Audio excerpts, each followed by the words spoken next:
Shrimad home remedies में आपका स्वागत है। और हम आपको बताएंगे कलयुग में पांडव लोगों ने जन्म क्यों लिया और कौन से पांडव किस रूप में किसके घर जन्म लिए। देखिए, महाभारत एक ऐसा युद्ध था जिसने कुरुक्षेत्र की धरती को रक्त रंजित कर दिया था। इतना खून बहा था कि आज भी वहां की मिट्टी का रंग लाल है। कुरुक्षेत्र में लड़ा गया महाभारत का युद्ध भयंकर युद्ध था। इससे भारत का पतन हो गया। इस युद्ध में संपूर्ण भारतवर्ष के राजाओं के अतिरिक्त बहुत से अन्य देशों के राजाओं ने ही भाग लिया था और सब के सब वीरगति को प्राप्त हो गए थे। लाखों महिलाएं विधवा हो गई थी। इस युद्ध के परिणाम स्वरूप भारत से वैदिक धर्म, समाज, संस्कृति और सभ्यता का पतन हो गया। इस युद्ध के बाद से ही अखंड भारत बहुधर्मी और बहुसंस्कृति का देश बनकर खंड खंड होता चला गया। कौरव की ओर से दुर्योधन, उसके 99 भाई सहित भीष्म, द्रोणाचार्य, कृपाचार्य, कर्ण, अश्वत्थामा, मद्र, नरेश, शल्य,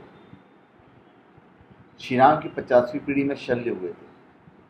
मद्र, नरेश, शल्य, भूरिश्रवा, अलम्बुस, कृतवर्मा, कलिंगराज, श्रुतायुध, शकुनी, भगदत्त, जयद्रथ, विंद, अनुविंद, काम्बोजराज, सुदक्षिण और बृहद्रथ युद्ध में शामिल थे। पांडवों की ओर से युधिष्ठिर और उनके 4 भाई भीम, नकुल, सहदेव, अर्जुन सहित सात्विकी, अभिमन्यु, घटोत्कच, विराट, द्रुपद, धृष्टद्युम्न, शिखंडी, पांड्यराज, युयुत्सु, कुंतीभोज, उत्तमौजा, शैब्य और अनुप्राज नील युद्ध में शामिल थे। तो इस तरह सभी महारथियों की सेनाओं को मिलाकर कुल 1 करोड़ से ज्यादा लोगों ने इस युद्ध में भाग लिया था। और उस काल में धरती की जनसंख्या ज्यादा नहीं थी। लेकिन हम इस बारे में बात कर रहे हैं कि महाभारत के युद्ध के अंत में अश्वत्थामा ने आधी रात में, अभी मैं ये बता रहा हूं कि इनको क्यों जन्म लेना पड़ा। युद्ध के अंत में अश्वत्थामा ने आधी रात में पांडवों के सभी पुत्रों को मार दिया। लेकिन फिर क्या हुआ था, इसके बारे में भविष्य पुराण में लिखा है। उसके अनुसार कहा जाता है कि आधी रात के वक्त अश्वत्थामा, कृतवर्मा और कृपाचार्य तीनों पांडवों के शिविर के पास गए और उन्हें मनी मन भगवान शिव की आराधना करके उन्हें प्रसन्न कर लिया था, जिसके कारण भगवान महादेव ने उन्हें पांडवों के शिविर में प्रवेश करने की आज्ञा दे दी। और उसके बाद अश्वत्थामा ने पांडवों के शिविर में अंदर जाकर तलवार से पांडवों के सभी पुत्रों का वध कर दिया और वहां से चले गए। जब पांडवों को इसके बारे में पता चला तो उन्होंने इसे भगवान शिव की करनी समझकर उनसे युद्ध करने के लिए चले गए। अभी जैसे ही पांडव शिव जी से युद्ध करने के लिए सामने पहुंचे तो उनके सभी अस्त्र शस्त्र शिव जी में समा गए और शिव जी बोले कि तुम सभी श्री कृष्ण के उपासक हो, इसलिए इस जन्म में तुम्हें इस अपराध का फल नहीं मिलेगा, लेकिन इसका फल तुम्हें कलयुग में फिर से जन्म लेकर भोगना पड़ेगा। भगवान शिव की बात सुनकर सभी पांडव दुखी हो गए और उसके विषय में बात करने लगे। श्री कृष्ण के पास पहुंच गए। तब श्री कृष्ण ने उन्हें बताया कि कौन सा पांडव कलयुग में कहां और किसके घर जन्म लेगा।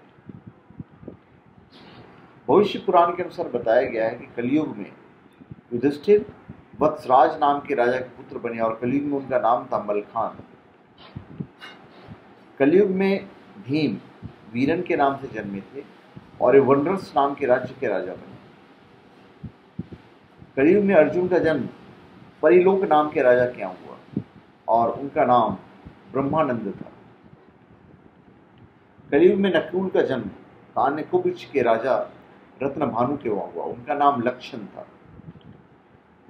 और कलयुग में धृतराष्ट्र का जन्म अजमेर में पृथ्वीराज के रूप में हुआ और द्रौपदी ने उनकी पुत्री के रूप में जन्म लिया जिसका नाम बेला था। कलयुग में महादानी कर्ण ने तारक नाम के राजा के रूप में जन्म लिया और कलयुग में सहदेव ने भीम सिंह नामक राजा के घर में देवी सिंह के नाम से जन्म लिया। तो धन्यवाद। आप हमारे चैनल पे सब्सक्राइब करें और अपने कमेंट दीजिए। धन्यवाद।